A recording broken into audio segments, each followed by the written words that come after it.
नमस्कार. कृषी दर्शन या कार्यक्रमामध्ये आपणा सगळ्यांचं हार्दिक स्वागत.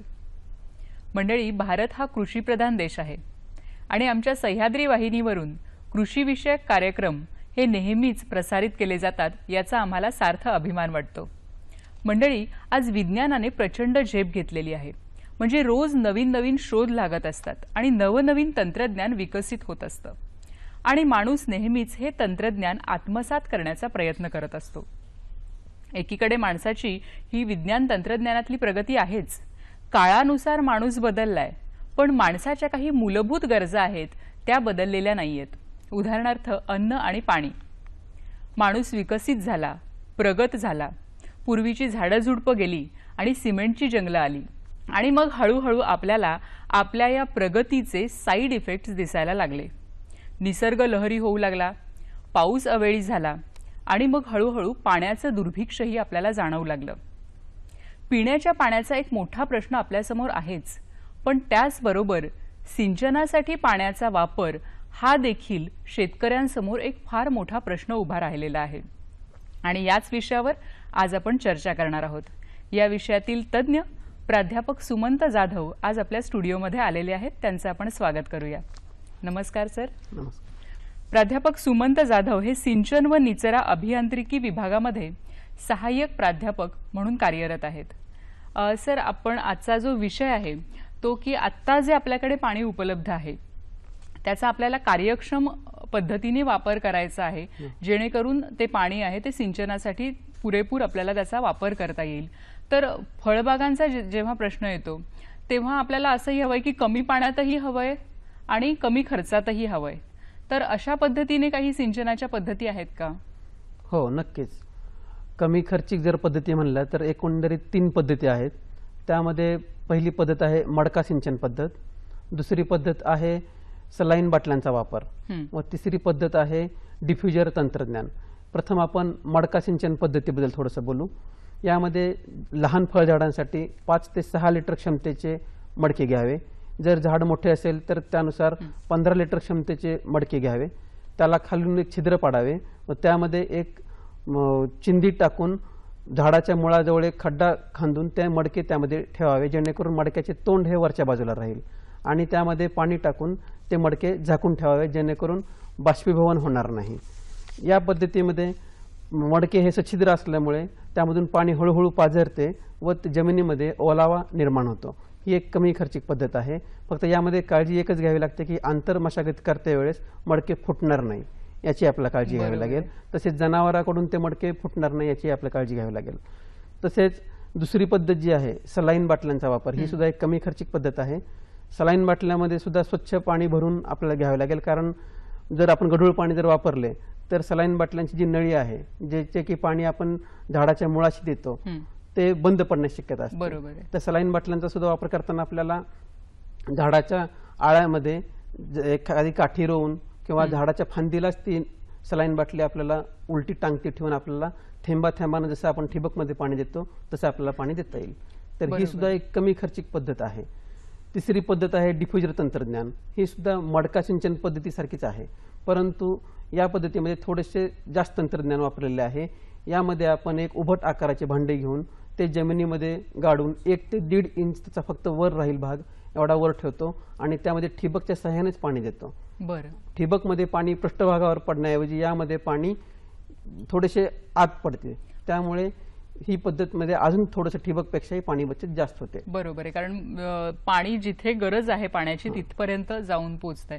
आणि खरंच आता तुम्ही ज्या पद्धती सांगितल्या त्या खरं तर खूप सोप्या अशा आहेत आणि अतिशय कमी खर्चाच्या आहेत. सर, उन्हाळ्यामध्ये आणखी एक प्रश्न येतो, तो म्हणजे खोडाचं रक्षण करणं. आणि पण मग उन्हाळ्यामध्ये काही अशा पद्धती आहेत का की ज्याच्याद्वारे आपण खोडाचं रक्षण करू शकतो? हो, नक्कीच. जिथे पाण्याची दुर्भिक्ष आहे व प्रखर सूर्यप्रकाशामुळे झाडांच्या खोडास इजा होऊ शकते व झाडाचे खोड हे तडकण्याची शक्यता असते. अशा वेळेस आपण त्याला सुतळीच्या साहाय्याने गवत किंवा बारदाना हा त्याला झाडाच्या खोडाला सर्व बाजूने घट्ट बांधावा व ते बांधण्यापूर्वी त्याच्यावर कार्बारील बुकटी टाकावी, जेणेकरून पाण्याचे उत्सर्जन हे कमी होईल. दुसरी पद्धत म्हणजे झाडाच्या खोडाला 1% बोर्डो पेस्टचा लेप द्यावा. 1% बोर्डो पेस्ट म्हणजे 1 किलो मोरचूद 1 किलो कळीचा चुना आणि 10 लिटर पाणी हे मिश्रण मात्र तंतोतंत असावे, कारण हे मिश्रणावरच त्या ह्याची शक्ती अवलंबून असते. बरोबर आहे. तर हे सुद्धा एक चांगला पर्याय आहे उपलब्ध. बरोबर आहे. सर, आज आपण बघतोय की शेतकरी देखील पाण्याच्या बाबतीत जागरूक झालेला आहे आणि बऱ्याचशा शेतात आपल्याला शेततळी दिसतात. ही खरं तर खूप चांगली गोष्ट आहे. पण होतं काय की उन्हाळ्याच्या दिवसामध्ये शेततळ्यांमधलं हे जे पाणी आहे ते बरंचसं आटतं किंवा इतरही जो पाण्याचा साठा असतो ते बाष्पीभवनाने पाण्याचा साठा तो कमी होतो. तर मग हे जे बाष्पीभवनामुळे जे कमी होणारं पाणी आहे तर त्यासाठी आपण काही करू शकतो का? हो, त्यासाठी सुद्धा काही उपाय आहेत. शेततळ्यातील बाष्पीभवन कमी करण्यासाठी काही रसायन बाजारामध्ये उपलब्ध आहेत. बरं. त्यामध्ये सिटाईल अल्कोहोल आहे, उंडी तेल आहे, नीम तेल आहे. जर तुम्ही नीम तेलाचा जर वापर केला तर ते दर 15 दिवसांनी वापरावे व साधारणपणे 30 मिलीलिटर प्रति चौरस मीटर असे त्याचे प्रमाण असावे. तसेच शेततळ्यातून अजून पाण्याचा ऱ्हास होतो तो त्यातील पाण्याच्या पाझरामुळे. तर शेततळ्यातील पाण्याचा पाझर कमी होण्यासाठी शेततळ्याला अस्तरीकरण महत्वाचे आहे आणि हे अस्तरीकरण प्लास्टिकचे आपण करू शकतो. तर 300 ते 500 GSM इतक्या जाडीचे जर प्लास्टिक आपण वापरले तर शेततळ्यातून होणारा पाण्याचा ऱ्हास पाझराद्वारे हा सुद्धा कमी होईल. पण मग हे शेततळ बांधल्यानंतर त्याच वेळी अस्तरीकरण करावं लागेल. शेततळी बांधल्यानंतर आपल्याला त्यावर अस्तरीकरण करावे लागेल जेणेकरून पाझर कमी होईल. बरं बरं. सर, फळबागांमध्ये जे ठिबक सिंचनाची जी पद्धत आहे तर त्याविषयी थोडं सांगा. फळबागांसाठी जर ठिबक सिंचन करावं लागेल तर त्यासाठी एकतर आपल्याला इनलाईन पद्धतीने करता येईल किंवा ऑनलाईन पद्धतीने करता येईल. बरं. ऑनलाईन पद्धतीने जर करायचे झाले तर झाडाच्या मुळाजवळ 1 किंवा झाडाच्या दोन्ही बाजूस 2 असे 16 मिलीमीटर जाडीच्या नळीवर आपल्याला ड्रिपर्स ठेवावे लागतील. त्यामध्ये अजून काही पद्धती आहेत. जसे जसे झाडाचे वय वाढेल तसतसे ड्रिपरची संख्या ही वाढवावी लागेल. दुसरी पद्धत आहे समांतर पद्धत. या पद्धतीमध्ये आपल्याला झाडाच्या दोन्ही बाजूस 1 ते 1.5 मीटर अंतरावर 16 मिलीमीटर जाडीची नळी टाकावी लागेल व त्यावर 4 लिटर प्रति तास प्रवाहाचे ड्रिपर्स लावावे लागतील आणि त्याचा आपला वापर करावा लागेल. तिसरी पद्धत आहे रिंग पद्धत. रिंग पद्धतीमध्ये झाडाच्या सावलीच्या क्षेत्रात दुपारी 12 वाजता झाडाची सावली पडते त्या क्षेत्रात जर आपण 16 मिलीमीटर नळीची जर जाडीची नळी जर टाकली आणि त्यावर 12 मिलीमीटर नळीची जर रिंग तयार केली व त्यावर जर 4 लिटर प्रति तासाची जर आपण ड्रिपर्स बसवले तरी आपल्याला बऱ्यापैकी पाण्याची बचत करता येईल. यामध्ये जवळजवळ 40 ते 45% पाण्याची बचत होऊ शकते. अरे वा, म्हणजे खूप मोठ्या प्रमाणात खरं तर पाण्याची बचत होऊ शकते आणि याचा वापर सध्या संत्रा मोसंबी यामध्ये मोठ्या प्रमाणात सुरू आहे. बरं. सर, मिनी स्प्रिंकलर नावाची एक पद्धत आहे तर ती काय असते आणि कशी वापरतात ती पद्धत? मिनी स्प्रिंकलर हा एक आधुनिक तुषार सिंचनाचाच प्रकार आहे. पूर्वी मायक्रो स्प्रिंकलर हे वापरत होते, पण मायक्रो स्प्रिंकलर मध्ये ज्याला आपण सूक्ष्म तुषार असं म्हणतो यामध्ये नोझल्सची संख्या ही जास्त असते एकरी.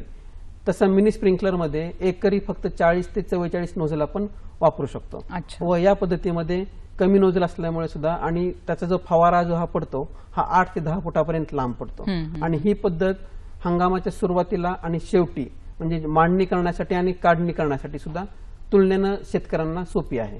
बरोबर आहे. आणि ही पद्धत 3 ते 4 फूट उंचीची जे पिकं आहेत जसे की आलं आहे, लसूण आहे, हळद आहे, भुईमुग आहे या पिकांसाठी अत्यंत उपयुक्त आहे.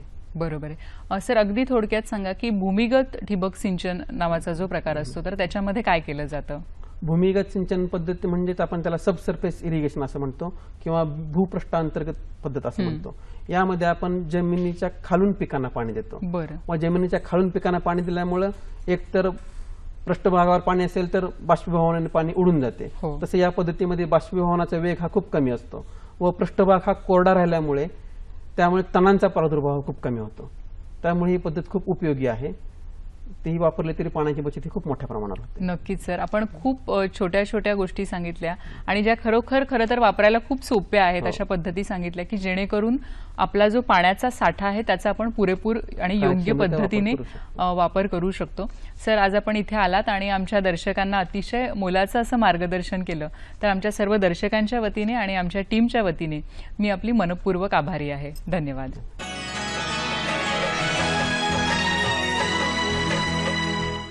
आजच्या कार्यक्रमातले आपले दुसरे पाहुणे आज इथे आलेले आहेत. आपण त्यांचं स्वागत करूया. प्राध्यापक मधुकर मोरे. नमस्कार सर. नमस्कार. कृषी दर्शन मध्ये आपलं मनापासून स्वागत. प्राध्यापक मधुकर मोरे हे मृद व जलसंधारण अभियांत्रिकी विभागामध्ये सहाय्यक प्राध्यापक म्हणून कार्यरत आहेत. आपले आजचे दोन्हीही तज्ज्ञ हे वसंतराव नाईक मराठवाडा कृषी विद्यापीठ अंतर्गत कृषी अभियांत्रिकी व तंत्रज्ञान महाविद्यालय परभणी इथं सहाय्यक प्राध्यापक म्हणून कार्यरत आहेत. सर, आत्ताच आपण सरांची मुलाखत ऐकली आणि तुम्हाला मला असा प्रश्न विचारावासा वाटतो की आपण पाण्याचं नियोजन म्हणजे आत्ता जे उपलब्ध पाणी आहे त्याचं नियोजन कसं करायचं हा मुद्दा बघतोय. तर जमिनीमधला जो ओलावा आहे तो टिकवून ठेवणं हे या दृष्टीने खूप महत्त्वाचं आहे. तर त्यासाठी आपण जी आच्छादन पद्धत वापरतो तर त्याचं महत्त्व सांगा आणि ती कशी वापरता येईल आपल्याला तेही सांगा. पाण्याची जर आपल्याला उपलब्धता कमी असेल तर अशा वेळेस जर पाण्याचा नाश बाष्पीभवनाद्वारे होत असेल तर आपल्याला वेळोवेळी आपल्याला पिकांना पाणी द्यावं लागतं आणि पाण्याची गरज वाढते. तर अशा वेळेस आपण जर पिकांना किंवा फळबागांमध्ये जर आच्छादन केलं तर त्यामुळे काय होतं की बाष्पीभवनाचा वेग मंदावतो आणि पिकांना दीर्घकाळ ओलावा उपलब्ध राहतो. आता आपल्याला यामध्ये 2 प्रकारचे आच्छादनं वापरता येतात. त्यामध्ये प्लॅस्टिकची जी 80 ते 100 मायक्रॉन जाडीची आपण प्लॅस्टिक फिल्म वापरू शकतो किंवा सेंद्रिय आच्छादनामध्ये आपण गव्हाचं काढ असेल, भाताचं काढ आहे, ऊसाचं पाचट असेल किंवा पालापाचोळा यांचा वापर करून आच्छादन करू शकतो. पण हे आच्छादन करण्यासाठी आपण 1-2 गोष्टीची काळजी घेणं गरजेचं आहे की आच्छादन आपण ज्यावेळेस करतो की त्या आच्छादनाखाली आपण फॉलिडॉल ही भुकटी धुरळणं गरजेचं आहे आच्छादनाच्या खाली आणि वर सुद्धा, की जेणेकरून आपण वाळवीचा जो प्रादुर्भाव रोखण्यासाठी ही धुरळणी करणं आपल्याला आवश्यक आहे. बरं. आणि आच्छादनामुळे काय होतं की पिकांना आपण जास्त प्रमाणात ओलावा निर्माण करून देऊ शकतो.